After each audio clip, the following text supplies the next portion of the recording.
नमस्कार। आप देख रहे हैं अपना चैनल न्यूज सच तक और मैं हूं सोनेलाल।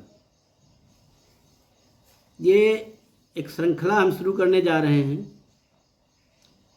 ABPSSP यानी अखिल भारतीय पूर्व सैनिक सेवा परिषद ABCD। जैसा कि हम सब जानते हैं, पूर्व सैनिकों के इस समय पूरे देश में सैकड़ों नहीं हजारों संगठन चल रहे हैं और उन संगठनों में अगर कार्य प्रणाली कार्य पद्धति की दृष्टि से देखा जाए तो फिर अखिल भारतीय पूर्व सैनिक सेवा परिषद की बराबरी किसी के पास नहीं। कई संगठन ऐसे भी हैं जिनके पास सदस्य संख्या मुश्किल से 50-100 होगी, लेकिन वो भी अपना लेटर हेड और बैनर पोस्टर लगाते रहते हैं और उनमें अधिकांश ऐसे लोग होते हैं जो स्वांतः सुखाय के लिए या अपना काम बनाने के लिए संगठन बनाते हैं।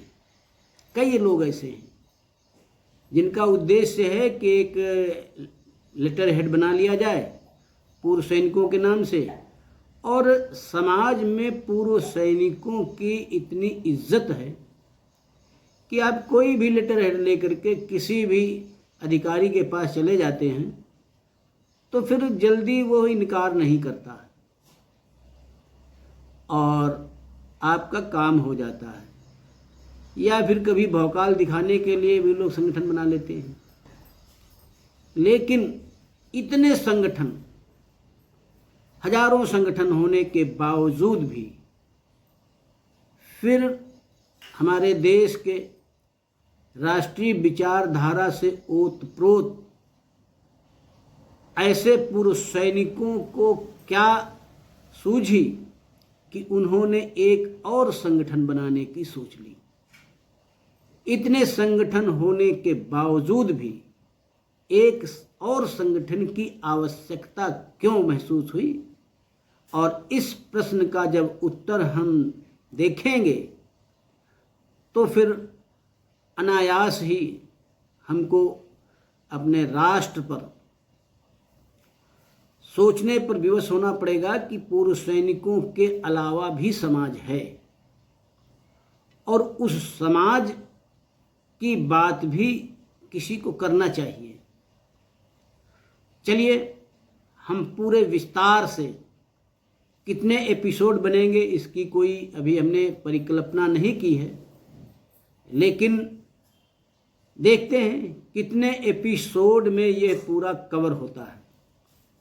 तो देखते रहें आप अपना न्यूज चैनल न्यूज सच तक। रक्षा सेनाएं किसी भी देश की सबसे बड़ी पूंजी और धरोहर होती हैं। यूं तो आज आर्थिक शक्ति का युग है, लेकिन यदि उस आर्थिक समृद्धि की समुचित रक्षा न की जा सके तो उस संपूर्ण संपदा पर किसी नर पिशाच विदेशी का अधिकार हो जाना स्वाभाविक है। हमसे बेहतर इस सच्चाई को कौन समझ सकता है। यदि ऐसा न होता तो इस सोने की चिड़िया को 8 शताब्दियों तक परतंत्रता की बेड़ियों में जकड़े न रहना पड़ता। तभी तो आज देश को सशक्त रक्षा सेनाओं की आवश्यकता है। सीमा पर भी और देश के अंदर भी आज हम सक्षम हैं, सशक्त हैं और संपन्न भी हैं, लेकिन हमेशा युद्ध के लिए सन्नद्ध सेनाओं का जहां अनुभवी होना आवश्यक है, वहीं चिर युवा रहना भी इतना ही आवश्यक और महत्वपूर्ण है। इसीलिए सैनिकों की सेवा क्षमता रहने के बावजूद इनकी आयु को देखते हुए इनमें से अधिकांश को अल्पावधि के बाद ही सेवातीत कर दिया जाता है। और इस प्रकार जिन युवकों ने अपना यौवन, अपनी आयु का स्वर्ण काल भारत माता की सेवा में समर्पित कर दिया है, देश और देशवासियों के भविष्य को सुरक्षित रखने के लिए अपना वर्तमान निछावर कर दिया है, वही नवयुवक प्रौढ़ावस्था की दहलीज में प्रवेश करने से पूर्व ही समाज की दया के पात्र बन जाते हैं। आपने देखा कि पूर्व सैनिक सेना से उस समय घर आ जाता है जब लोगों के कैरियर के शुरू होने का समय होता है। यानी आम तौर पर जो नागरिक सेवा में लोग होते हैं उनकी उम्र जब 40 वर्ष 42 वर्ष की हो जाती है और तब उनका जो है एक अच्छा युग शुरू होता है, क्योंकि उनके पास प्रमोशन होता है, उनके पास आगे काम करने का भी समय होता है, 20 साल का समय होता है। लेकिन हमारे पूर्व सैनिक ये सब 35 वर्ष की उम्र जब उनकी होती है उस समय घर आना शुरू कर देते हैं और ऐसे में उनको जो है समाज में एक तरीके से दया का पात्र जैसा रहना पड़ता है। तो ये बात है सन 80 के दशक की। 80 के दशक में ऐसी सोच वाले लोगों ने सोचा कि आखिर इन नौजवानों का दोष क्या था जो सेना में भर्ती हो गए और जब वापस आते हैं तो उनको उस समय पेंशन के रूप में 800-900 रुपये मिलते थे। अब समझिए कि जब उनका सामाजिक दायित्व शुरू होने वाला है, जब उनके पास आगे की चुनौतियां हैं, उनके बच्चों की पढ़ाई है, उनके बच्चों के विवाह की चिंता है, और ऐसे में पूर्व सैनिक जब घर आ जाएगा तो फिर वो इन जिम्मेदारियों को कैसा पूरा करेगा। और इसको सबको ध्यान में रखने के बाद में राष्ट्रवादी विचारधारा के ऐसे पूर्व सैनिकों ने पहली बार संभवतः 88 या 89 में उन्होंने उत्तर प्रदेश के उरई के एक जगह पर उन्होंने अपनी एक बैठक की और विचार किया गया कि सैनिकों का एक ऐसा संगठन तैयार किया जाए जो राष्ट्र के बारे में भी सोचे, समाज के बारे में भी सोचे और सैनिकों के बारे में भी सोचे। और इसी विचारधारा को ध्यान में रखा गया और इस विचारधारा का जब प्रसार किया गया तो आज जो स्वरूप आप अखिल भारतीय पूर्व सैनिक सेवा परिषद का देख रहे हैं, अखिल भारतीय, उसकी सदस्य संख्या भी 2 लाख के ऊपर पहुंच गई है और एक बड़ा संगठन। और इससे बड़ी बात, अखिल भारतीय पूर्व सैनिक सेवा परिषद वो संगठन है जिसको भारत सरकार से मान्यता मिली हुई है, रक्षा मंत्रालय से मान्यता मिली हुई है।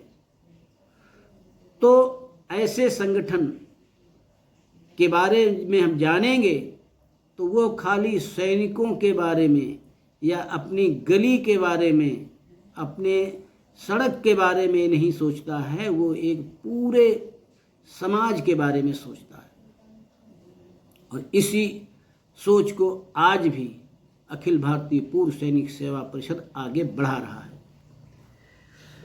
देखा जाए तो सैन्य बलों से युवावस्था में ही जो सेवातीत किए गए ये सैनिक थे, इनमें तो कोई इंजीनियरिंग के थे, तमाम शाखाएं इंजीनियरिंग की हैं, वहाँ पर इन्होंने काम किया, प्रबंधन मैनेजमेंट में काम किया, विविध क्षेत्र हैं वहाँ पर, सभी प्रकार की गाड़ियाँ चलाने का, प्रशिक्षण देने का, आपदा प्रबंधन करने का, बाढ़, भूकंप, तूफान आदि से निपटने में महारत हासिल करने वाले ऐसे लोग जिनकी इस मेधा का समाज और सरकार ने लाभ नहीं उठाया। युवावस्था में ही सेवातीत सैनिकों के समुचित उपयोग के लिए अर्ध शताब्दी पहले प्रत्येक राज्य में रोजगार दफ्तर हुआ करते थे, लेकिन इस बीच सत्तारूढ़ राजनैतिक दलों की रक्षा सेनाओं के प्रति सोच ने ऐसी स्थिति उत्पन्न कर दी कि रोजगार दफ्तर तो हैं लेकिन इनमें पूर्व सैनिकों के लिए जैसे कोई स्थान ही नहीं बचा हो।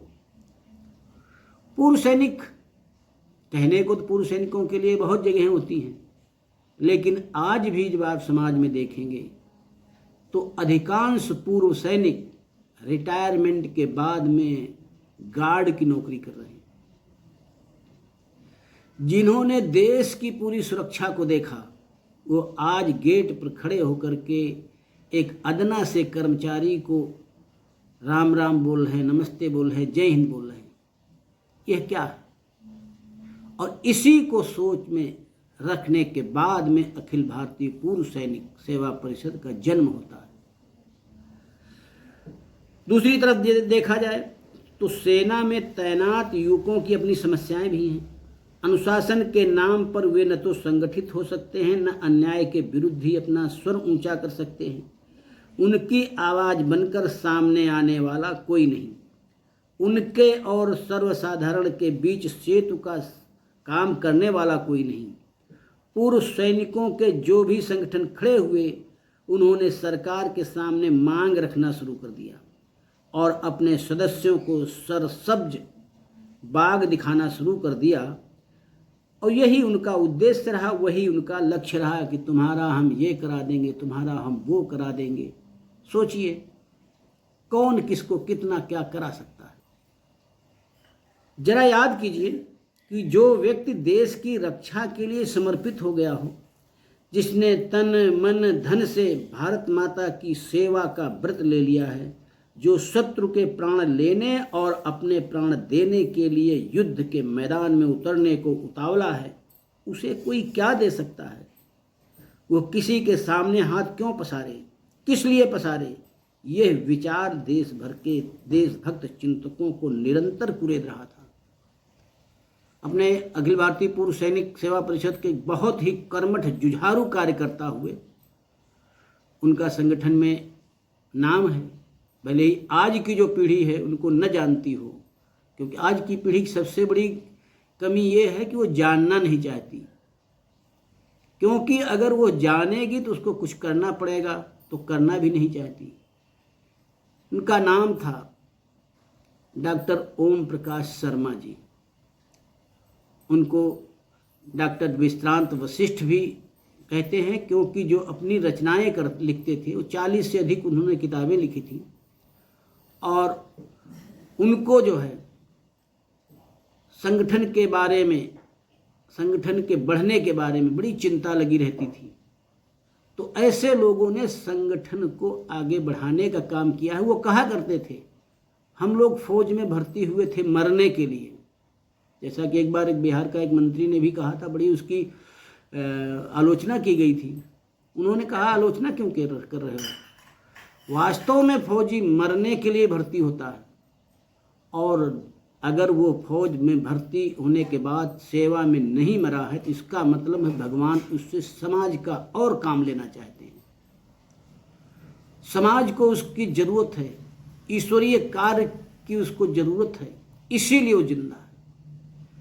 तो जो पूर्व सैनिक है, जिसने अपना जीवन समर्पित कर दिया, जवानी दे दी, प्रौढ़ावस्था दे दी, उसको कोई क्या दे सकता है? तो ऐसे विचार जिनके अंदर थे, ऐसे कर्मठ कार्यकर्ता हमारे संगठन में बने। उन्होंने संगठन को बनाया। इसके विस्तार की और आगे चर्चा अगले अंक में करेंगे। अगर आप इस विषय पर पूरी जानकारी चाहते हैं तो अगर आप चैनल को सब्सक्राइब कर लेंगे तो आपको हर जानकारी समयबद्ध तरीके से मिलती जाएगी। धन्यवाद, नमस्कार।